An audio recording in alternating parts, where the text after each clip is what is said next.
जब कुछ मछुआरे रोज की तरह मछली पकड़ने निकलते हैं, लेकिन इस बार उन्हें इतिहास के सबसे खतरनाक तूफानों में से एक का सामना करना पड़ता है। तो क्या होता है ऐसा तूफान जो इतना भयंकर है कि कोई जहाज उसमें टिक नहीं सकता? द परफेक्ट स्टॉर्म एक जबरदस्त और रोमांचक डिजास्टर मूवी है जो हमें बेरहम अटलांटिक महासागर के बीच ले जाती है। यहाँ एंड्रिया गेल जहाज के जांबाज क्रू मेंबर्स कुदरत की सबसे भयानक ताकत से लड़ते हैं। यह बहादुरी, हताशा और जिंदा रहने की आखिरी कोशिश की कहानी है। लेकिन उस दिन सच में क्या हुआ था? मेरे साथ बने रहिए, क्योंकि मैं आपको इस रोमांचक सफर पर ले चलने वाला हूँ और हर बड़े मोड़ को आसान भाषा में समझाने वाला हूँ। फिल्म की शुरुआत होती है ग्लॉसेस्टर, मैसाचुसेट्स से, एक ऐतिहासिक मछली पकड़ने वाले शहर से, जहाँ पीढ़ियों से मछुआरे अपनी जान जोखिम में डालकर समुद्र से अपनी रोजी रोटी कमाते आए हैं। यहाँ मछली पकड़ना सिर्फ एक नौकरी नहीं बल्कि जीने का तरीका है। लेकिन ये काम जितना जरूरी है उतना ही खतरनाक भी। हर बार जब मछुआरे बंदरगाह छोड़ते हैं तो इस बात की कोई गारंटी नहीं होती कि वे वापस लौटेंगे। इस कहानी के केंद्र में है कैप्टन बिली टाइन, एक हुनरमंद मगर संघर्ष कर रहा मछुआरा। काफी समय से उसकी किस्मत अच्छी नहीं चल रही। पिछली कुछ यात्राएं निराशाजनक रही हैं और उसके मालिक अब सब्र खो रहे हैं। बिली को पता है कि खुद को साबित करने के लिए उसे एक बड़ी मछली पकड़नी होगी। इसीलिए वो एक बड़ा जोखिम उठाने का फैसला करता है, एक ऐसा फैसला जो सब कुछ बदल कर रख देगा। बिली अपनी टीम इकट्ठा करता है। बॉबी शैटफोर्ड, एक नौजवान मछुआरा जो अपनी गर्लफ्रेंड क्रिस्टीना के साथ एक बेहतर भविष्य का सपना देखता है। वो प्यार और समुद्र के बीच फंसा हुआ है। डेल मर्फी, एक अनुभवी मछुआरा और एक समर्पित पिता, बाहर से सख्त मगर दिल का बहुत अच्छा। डेविड सली सुलिवन, एक गर्म दिमाग वाला डेकहैंड जिसकी मर्फ से अक्सर अनबन होती रहती है। अल्फ्रेड पेरे, जहाज का सबसे शांत और समझदार सदस्य। बग्सी मुरन, अकेला लेकिन प्यार की तलाश में उम्मीद से भरा इंसान। बिली उन्हें मनाता है कि सीजन खत्म होने से पहले एक आखिरी बार समुद्र में निकलते हैं। अपनी अपनी परेशानियों और शंकाओं के बावजूद सब तैयार हो जाते हैं, एक बड़ी कमाई की उम्मीद में। एंड्रिया गेल जहाज उत्तर अटलांटिक की ओर रवाना होता है, अपने जाने पहचाने फिशिंग ग्राउंड की तरफ। शुरू में सब कुछ सामान्य लगता है। क्रू बिना रुके मेहनत करता है, जाल डालता है, लेकिन जो फिश मिलती है वो उम्मीद से कम होती है। बिली जानता है कि इस सफर को सफल बनाने के लिए उन्हें कुछ बड़ा करना होगा। एक साहसी फैसले में वह तय करता है कि वे फ्लेमिश कैप की ओर बढ़ेंगे, एक दूर दराज का इलाका जहां पानी गहरा है और फिश भरपूर मिलती है। लेकिन यह फैसला क्रू को थोड़ा परेशान कर देता है, क्योंकि इसका मतलब है कि वे ग्लॉसेस्टर की सुरक्षित सीमा से बहुत दूर अनजान और खतरनाक समुद्र में चले जाएंगे। जब वे वहां पहुंचते हैं तो उनका यह दांव सही साबित होता है। उन्हें बड़ी तादाद में फिश मिलती है, जाल भर भर कर ऊपर आने लगते हैं, सबका जोश बढ़ जाता है और जहाज पर जश्न का माहौल बन जाता है। वे बिना रुके अपनी पूरी ताकत झोंक कर काम करने लगते हैं। लेकिन जब वे अपनी जीत का जश्न मना रहे होते हैं तभी कहीं दूर कुछ डरावना बनने लगता है। एक तूफान, ऐसा जैसा उन्होंने पहले कभी नहीं देखा। कहीं दूर मौसम वैज्ञानिक एक खतरनाक मौसम प्रणाली को ट्रैक करना शुरू करते हैं। 3 ताकतवर तूफान, एक ग्रेट लेक्स से, एक कैरेबियन से और एक अटलांटिक से, तेजी से एक दूसरे की ओर बढ़ रहे हैं।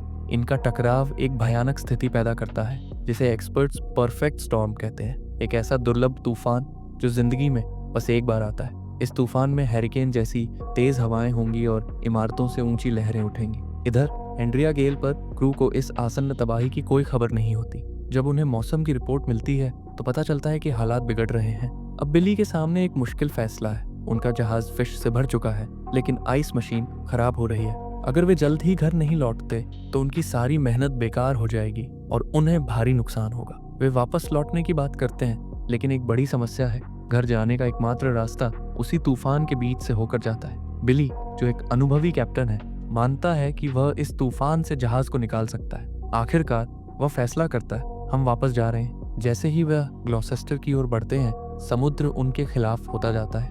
लहरें ऊंची होने लगती हैं, हवाएं और तेज हो जाती हैं। बारिश इतनी जोर से पड़ती है कि कुछ भी साफ दिखना नामुमकिन हो जाता है। जल्द ही क्रू को एहसास होता है कि वे गंभीर मुसीबत में फंस चुके हैं। लहरें 100 फीट तक ऊंची उठने लगती हैं, एक 10 मंजिला इमारत जितनी ऊंचाई। जहाज गुस्साए समुद्र में एक खिलौने की तरह उछलने लगता है। डेक पर पानी भरने लगता है, जिससे जहाज को बचाने के लिए सभी को मिलकर संघर्ष करना पड़ता है।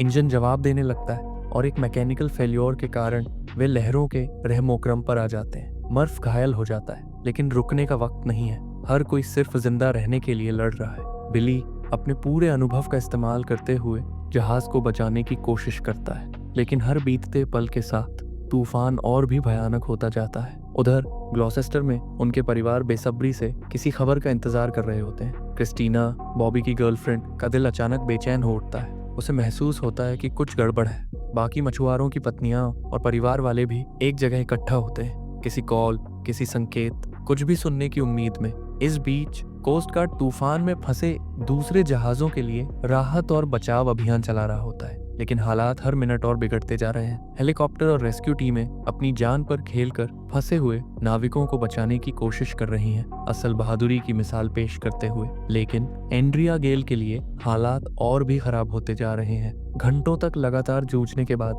बिली और उसकी क्रू को एक मौका दिखता है। तूफान में कुछ सेकंड की राहत, एक छोटा सा रास्ता जिससे वे बच सकते हैं। बिली आदेश देता है, जहाज मोड़ो, पूरी रफ्तार से बाहर निकलो। वे इंजन की पूरी ताकत झोंक देते हैं। उम्मीद बढ़ने लगती है कि शायद वे बच जाएंगे, लेकिन तभी एक विशालकाय वेव, इतनी बड़ी कि इतिहास में शायद ही कभी ऐसी कोई लहर दर्ज की गई हो, उनके सामने उठ खड़ी होती है। पानी की एक दीवार जिससे बचने का कोई रास्ता नहीं। क्रू टकराव के लिए खुद को तैयार करता है। एंड्रिया गेल लहर पर चढ़ने की कोशिश करती है, जैसे वह उसे पार कर जाएगी। एक पल के लिए लगता है कि शायद वे कामयाब हो जाएंगे, लेकिन फिर जहाज समुद्र में समा जाता है। मर्द हार जाते हैं, समुद्र उन्हें निगल लेता है। जब तूफान आखिरकार थम जाता है, ग्लॉसेस्टर पर गम और तबाही के बादल छा जाते हैं। एंड्रिया गेल कभी वापस नहीं लौटती। कोस्ट गार्ड बचाव अभियान चलाता है, लेकिन कुछ नहीं मिलता, बस टूटे फूटे मलबे के टुकड़े जो अटलांटिक के विशाल समुद्र में बह रहे होते हैं। मछुआरों के परिवार अपने अपनों के खोने का शोक मनाते हैं। समुद्र ने उन्हें छीन लिया और उनकी जिंदगियां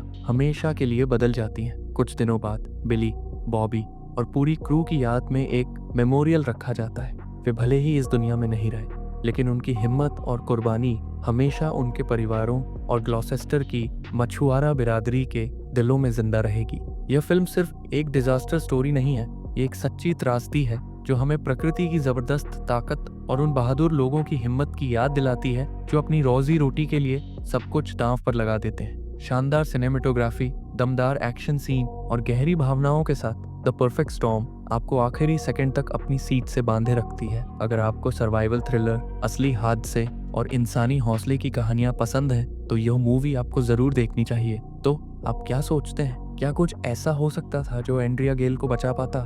नीचे कमेंट में अपनी राय जरूर दें। और अगर आपको ये ब्रेकडाउन पसंद आया हो तो लाइक, शेयर और सब्सक्राइब करना न भूलें, ताकि आप इसी तरह की और फिल्म एक्सप्लेनर वीडियोस मिस न करें। मिलते हैं अगले वीडियो में।